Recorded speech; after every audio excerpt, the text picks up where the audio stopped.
Hello, welcome to The Baddest Doesn't Like Anything That Everyone Else Unanimously Likes, Part 312. Spooky's Jumpscare Mansion, formerly known as Spooky's House of Jumpscares, is a game that I've known about for many years.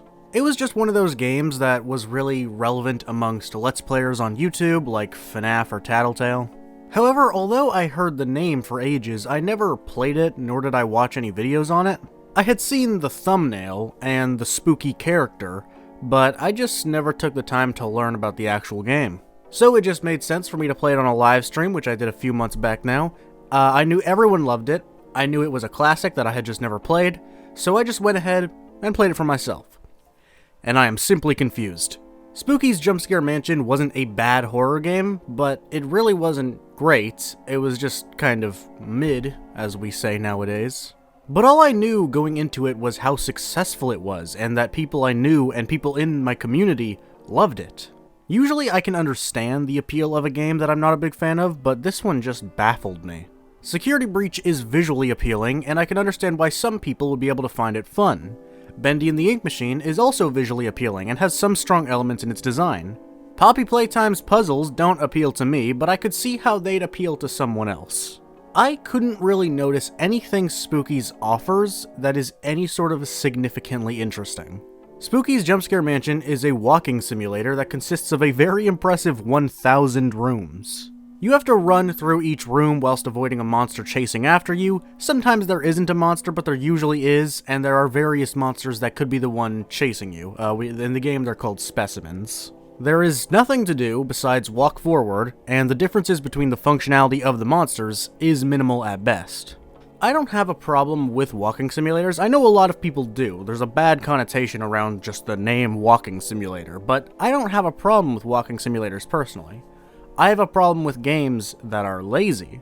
And I don't want to call Spooky's lazy, that feels very harsh, but it just feels kind of hollow.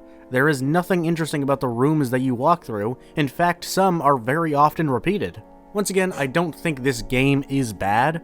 I'm just explaining that I find it really boring. However, later in the game, there are water levels introduced, and they are pretty fun, especially relative to the rest. The enemy in these sections only moves in the water, but you need to walk through the water to finish the level, so it's a lot of like jumping in and out of the water, avoiding the character chasing after you.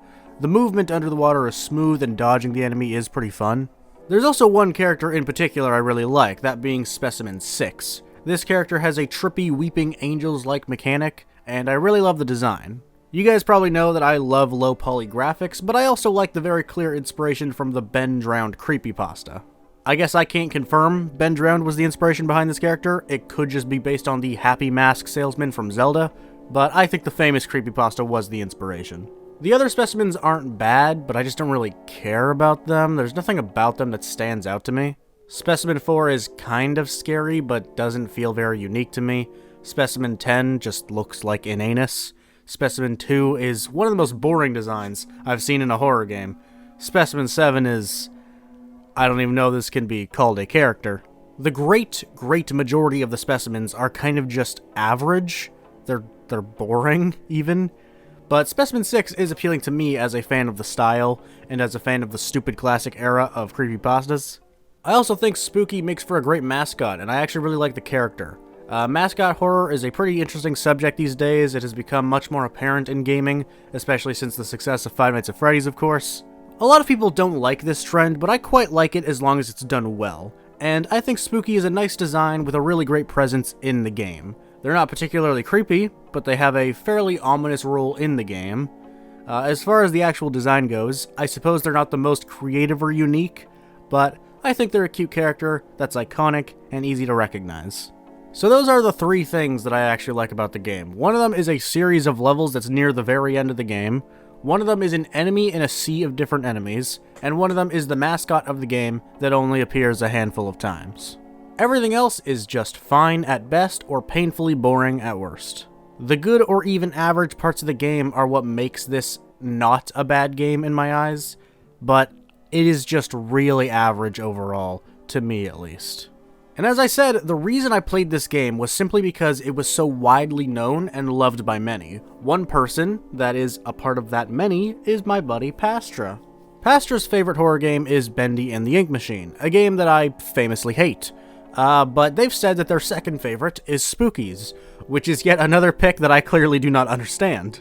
So I thought maybe having a discussion with them on the game could give me some perspective or highlight some elements of the game that I didn't take into account enough. All of what I've said so far was written before talking to Pastra, so now you're going to listen to what we talked about, and I'll give some final thoughts afterwards. Here's that discussion. Hey guys, sorry to interrupt, I'm just here to quickly remind you that channel memberships are now a thing. For only $5 Canadian, so keep in mind that if you are from the US or the UK, it is even less, you get a badge by your name, 4 exclusive emojis on this channel, your name at the end of every video I release, and access to members-only streams. And for a few dollars extra, you get all of those perks, but you also get exclusive videos on top of that. I will be putting just as much effort into these videos as I normally would, if not then even more, and these will be exclusive for the higher tier members. Any money made from memberships will be invested directly back into the channel, and I promise that I will do anything I can to make sure this is actually worth it for you guys. If you can't or don't want to become a member, there's absolutely nothing wrong with that, no pressure whatsoever, but if you guys do, I truly, truly appreciate it, and I promise to do my best to make it worth it for all of you. Back to the video. Okay, welcome. We are here with the homie Pastra, who is here to explain to me what I clearly do not understand about Spooky's Jumpscare Mansion. Is that correct? You're here to teach my small brain? Hopefully. That's the desired outcome here. However, I can't guarantee we'll see eye to eye. Yeah, that's fair. We often don't. It's kind of a joke amongst us. Yeah, at this point, I'm seeing like people like pinging me with stuff like pictures of like, oh, we're friends, but we don't really get each other in the slightest. It's like, oh yeah. Yes, of course. Oh yeah, that's that. Yeah. My general consensus of Spookies was, I didn't think it was a bad game. I don't dislike it as much as I do other horror games that I've played in recent months, but I just sort of don't really understand the appeal because, as far as I could tell, it was absolutely nothing but walking forward. Whereas, right. Although because of things like aesthetics and design decisions, I like it more than, say, Bendy and Poppy. But with those two games, you at least have tasks like along the way. There's at least little things to go around and do. Spookies, I feel like, was absolutely nothing but walking forward in 1,000 rooms. Right. So I don't really understand what exactly there is to like about it. Okay, so do you want me to just like explain sort of like the reasoning I'm so attached to it as a game? Like, yeah, what makes it work so well for me? Because I'm not really speaking for the, like, I feel like I'm not speaking for most people in general, but I have a very, like, personal reason why I enjoy it so much. You are good at making things sound good, so yeah, go for it.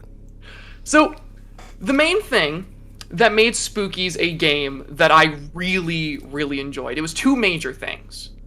The first one, which isn't as big as the other big reason, but, like, still matters quite a bit to me, is, like you said, the art direction and the sort of visual aesthetic the game goes for.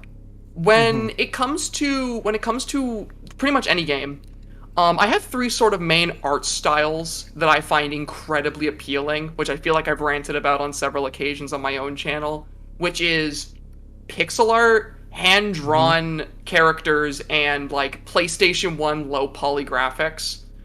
And the thing that immediately made Spooky stand out to me big time was the fact that it was the first and I think only game I've ever played where all 3 were kind of seamlessly melded together into one experience. Every single character sort of has a different art style that they're built around. Some are 2D characters, some are 3D models, some are completely pixelated, but despite the fact that it's 3 sort of different mediums of art, they all meld together into one game, and they all kind of feel like they're part of the same experience.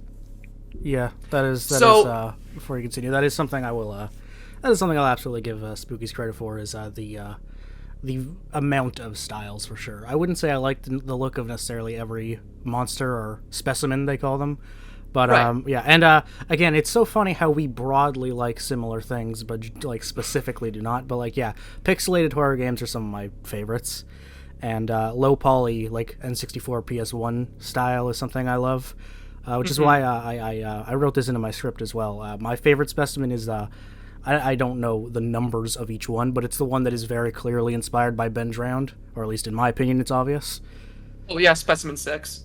6. I like that you remember the numbers. That, but yeah, that one that acts like a weeping angel as well is yeah, that was probably my favorite. So yeah, the styles and stuff is definitely something it does well. Yeah, absolutely. And I mean, like, I feel like I make it very clear in a lot of the reviews I've done for games I really like that I usually appreciate a lot of games as an artist. So the fact that I liked the visual sort of Yeah. aesthetic the game goes for was a big thing that made me like really love the game. However, the main thing that I really loved about Spookies, like the thing that made it my absolute favorite horror game, before I started playing Bendy, was that Spooky's Jumpscare Mansion, more than any game I've ever played, felt like it was supposed to be a sort of love letter to so many pieces of horror media that I like grew up really loving and still love to this day. I feel like when I look at every single character, every single specimen, all the monsters, all the areas in the game, each one has very, very clear inspiration that the game, does makes no effort to hide. And in doing so, every single time I encounter a new specimen, I got to a new area in the game, it felt like I was just revisiting another piece of horror media that like kind of shaped my taste in the genre, if that makes sense. Like you look at each specimen and it's like I'm trying to remember the numbers of them, but like you've got the first specimen you encounter, the slime monster. I believe he's specimen 2. He's inspired by a monster from Adventure Time, which was like, a show I really loved as a kid and still do love.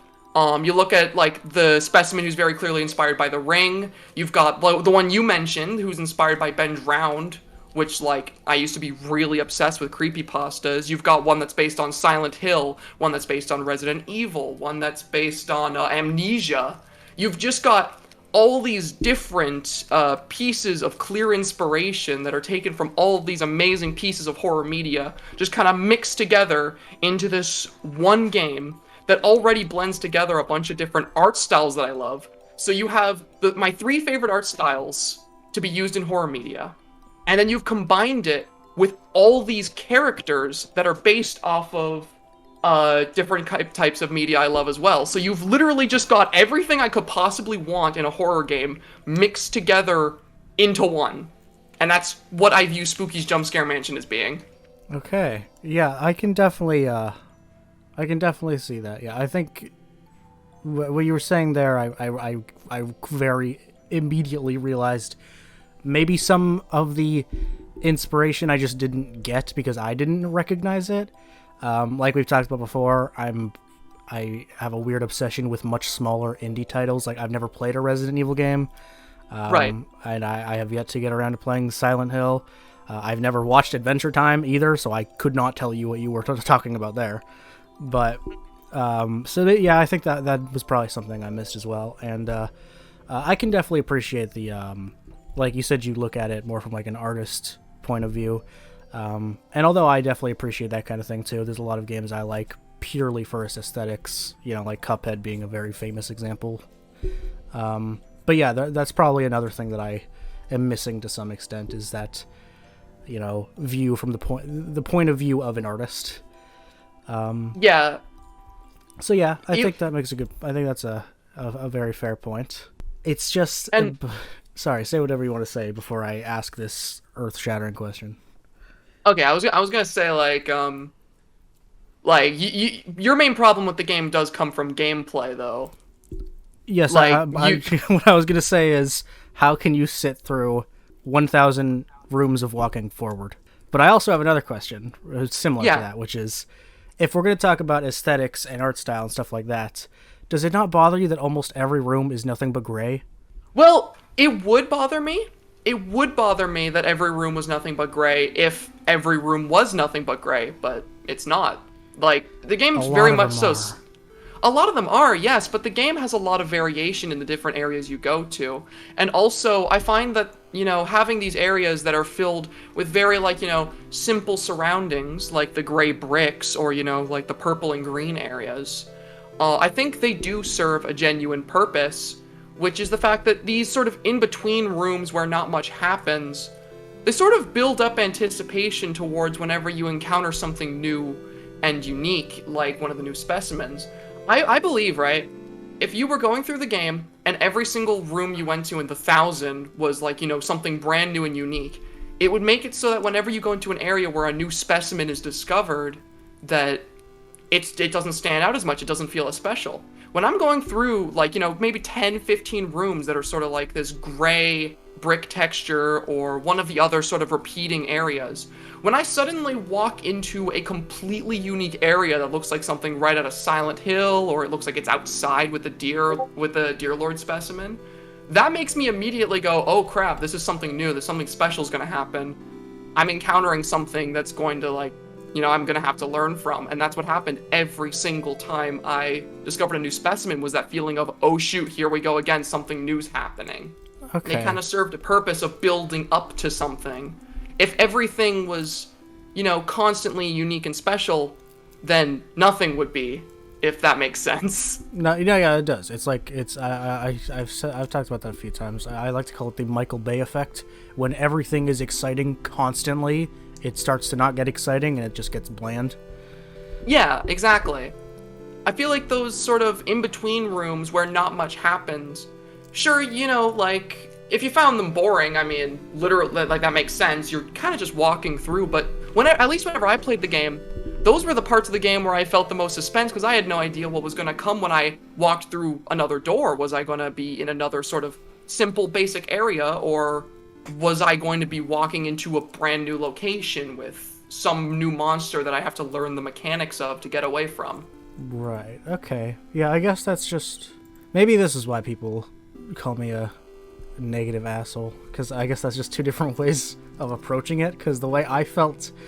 Once I got past the first couple hundred rooms, I did kind of just... I didn't really feel suspense going through the empty rooms. I was kind of just like... When's something gonna happen? And then when something happened, my reaction was pretty much, huh. I didn't really... And I mean, that's... I didn't really feel excited. Well, okay, like, I think that's fair enough, though, because, like you said, right, a lot of the horror media that Spookies kind of builds itself off of, and, sort of acts as a love letter to, is media that you haven't really exposed yourself to, and, it's...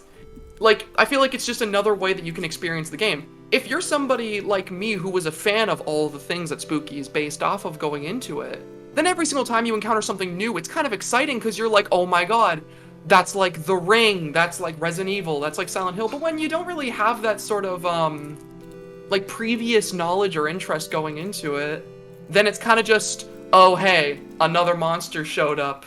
Mm-hmm. Nice, I guess. Oh, yeah, now it's chasing me through a bunch of bland rooms again. Like, I think, while it's not the way I view the game, I think it is perfectly justified to view the game like you do. Yeah. I guess, and, adding to that, that's also why, like, the only character that I feel like really stuck with me was the, Specimen 6, was it? The one that looked like Ben Drowned? Yes, that was one, yeah. Yeah, that one... I guess the reason that's the one that stuck with me is because it is the one I resonated with the most, because I also liked creepypastas a lot when I was younger. Since I was on the internet a lot as like a 6, 7, 8-year-old, and that's when like creepypastas were at their height. Yeah, Ben Drowned was one I remember very vividly, along with like the original Sonic.exe or Slenderman or Urban Legends and creepypastas like that. So yeah, I guess if I was more familiar with the media, with the other media, it would have changed my outlook on it. But I guess the one thing that's one thing that separates it for us, and I guess the other arguably bigger thing would be the couldn't get myself to feel excited while going through the game, like going through room after room after room. I just couldn't build up like hype for the next area while playing. It just didn't work for me. Right. Because, I think, like, again, I think that makes sense, because, you know, when you're going through every single area, and the only real interaction you have, other than running from monsters, is picking up notes and opening up doors.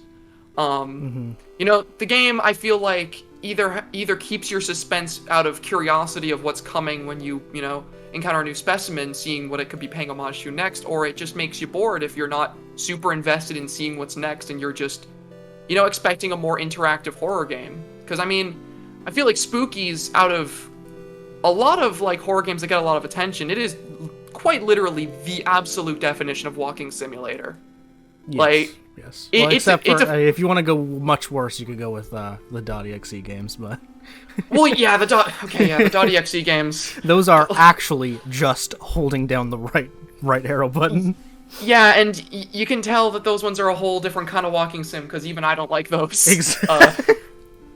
And I have a lot of tolerance for walking sims, as you could probably already tell. No, yeah, like, Spookies is very much so a very strong walking sim game, and I feel like until you get to the bonus content too, it's not very challenging compared to a lot of other horror games. Like, whenever you played it, I don't, like, did you die often to, like, a lot of the specimens? No, I definitely did die. I couldn't tell you when, but I know I died to the Ben drowned one because I didn't know what his mechanic was at first. And I probably died in the, much later in the game, there's, like, underwater things, the water parts. I definitely died at some point. The siren. There. That was actually my favorite part of the game, gameplay-wise, because it felt like there was actually, you know, maneuvers to pull and an obstacle to avoid. Yeah, the sirens area is one of the more challenging, but, like, yeah, that's sort of what I mean is, like, Spookies, especially in the main game, isn't too explicitly challenging. So if you're going into the game and, you know, it's a walking sim and you don't really have much experience with a lot of the things it pays homage to, then I feel like, you know, other than from the stuff I've already described in the art, like an artistic standpoint, it is, like, I think it would be harder to appreciate the game. I will say, though, that gameplay-wise, the later content, if, you know, the main game was something that you thought was alright or even enjoyed, but you thought it could be better, a lot of the later content in the game really does expand on it and actually becomes a lot more interesting. Okay. Like there is the two DLCs, the dollhouse and I forget the name of the hospital, but there was the hospital. Those are actually, like, a lot more, I don't want to say engaging, because I was quite engaged in the main game, but yeah, I guess engaging is the right way to say it. It's, like, a lot more interactive with those ones. There's a lot more just, like, active enemies, and then there's the endless mode, where you just go through endless rooms, and there are multiple enemies that can appear at a time. And I find that is where the main gameplay loop of Spookies really starts to shine, because when you have multiple versions of those enemies stacking up, going through those rooms is a lot more stressful, because those enemies work together surprisingly well. Okay. Yeah, I was planning on doing the DLC at some point. I've just been busy, but yeah, I think I will give the DLC a chance. I did have one more.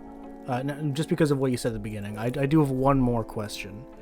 So you've given your reason for your liking of the game, and a lot of it has to do with the way you view it as an artist, and also the way it pays homage to other horror content, like you said. Do you think that's the main reason that the general public likes it? Because you did mention that was, like, a thing personal to you, but do you think there's another reason that people love it so much, or do you think they share that same interest? I think that the big reason why a lot of people like Spookies is because of a lot of the stuff I talked about, as well as just the fact that the game has a lot of its own unique personality to it.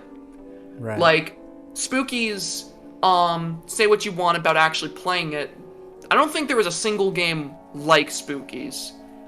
Its art style, its characters, its DLC, like, even just, like, the way the jokes and the actual, like, story are written, is entirely unique to that game, and I feel like that's the reason why a lot of people sort of latch onto it, and it's especially a reason why I latched onto it early on, is just the fact that it's an experience that you can only get from playing that game. No other game can really recreate what Spookies does, as well as, the fact that it does pay homage to so many different pieces of horror media that people really love, and the fact that it's still getting updates worked on to this day. Like, it's a game that's clearly made by people who love what they're making and continue to update it. It's got a lot of personality. It's got a lot it pays homage to. I feel like there isn't one exact reason why the game is super popular, other than the fact that, like I said, there just isn't a game like it.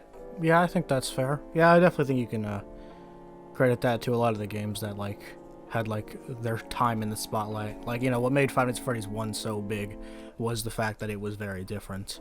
And God knows what happened with Poppy Playtime. That certainly wasn't the case, but I'm sure there are other examples. Yeah, I mean, if you look at a lot of the games that became really big and sort of had a big following, whether or not those games ended up living up to their, the attention they got, a lot of them are that way because they have some kind of definable thing about them that makes them sort of iconic. You look at Five Nights at Freddy's, it was the game that sort of, popularized animatronic horror, and it had a very unique gameplay loop. Spookies has a very unique personality to a lot of its writing and its art style and its characters. You look at something like Hello Neighbor, even though that game ended up turning out terrible, it had a unique style to it and for sure a unique premise that people latched onto. So even if it ended up being terrible, it gained some kind of popularity because of that. Yeah, or even Bendy. No game has its style. Some games may have somewhat similar gameplay, but nothing has its style. Yeah, and that's the reason why I at least really latched on to Bendy, was that was a game that took a sort of rubber hose style and reinvented it into something that was unique to it. You look at a lot of these games that gain these followings and these fan bases, and a lot of them have something like that where you think, this is this game, this is this piece of media, nothing else can sort of recreate this, or at least, as effectively as this game did it. And I think that's the case with Spookies as well, in terms of its style and its characters and its writing. Yeah, for sure. I think that's, yeah, I definitely think you've given your reasoning for liking the game very well. Obviously, that doesn't mean you've completely converted me to that side. I didn't expect to. Yeah, obviously, but no, yeah. Once, like I said before, you're good at I guess there's a reason you're successful in this field. It's you're good at explaining. You're good at explaining why you view things the way you do in this medium, in the horror genre as well. So much like you did with Bendy in your 1 hour 45-minute video, you've definitely shown me, you've given me more of a perspective on what there is to love about it. Do you think there's anything else you want to add on, or you think you said your piece? I feel like I've given my 2 cents. I feel like if I were to add anything else, I would just be restating points I've already made. Yeah, I tend to do that as well. Okay, well then I think we're good to go with this. I'll still give a small outro in the final cut of this video, but just want to quickly say thank you to Pastra for joining me with this. As much as it's fun to have him in videos, it's also just fun to talk to him. If you are somehow subscribed to me and not him, go subscribe to him. His link will be top of the description. Yes, thank you for joining me for this video. Oh yeah, no problem. Thank you for having me for it. So, to give some closing thoughts, Pastra definitely made me think about certain elements of Spookies more than I did beforehand. The main thing being the creativity behind the specimens. Although I still don't generally care for a lot of the designs, like I said, we discussed how there was definitely inspiration behind the characters that I simply didn't catch on to. I mostly play indie horror games that came out throughout the 2010s. There's a wide variety of horror content, especially the more mainstream stuff, that I'm not very familiar with. But more importantly, the variety of styles is really impressive and definitely makes the game special. What Pastra said about Spookies being a game unlike any other is completely true. Although the gameplay may still be essentially valueless, the charm this game has isn't really something that can be replicated. I wouldn't say my discussion with Pastra made me like Spookies any more than I did, but that wasn't the point of the discussion. I felt like I didn't understand what made Spookies such a household name, and I wanted to get a better idea of why that was the case. Although everything Pastra said about the artistic angle of the game is definitely something to love, I do still kind of feel like I'm missing something, but that might simply be because I don't entirely understand all the artistic choices like we talked about.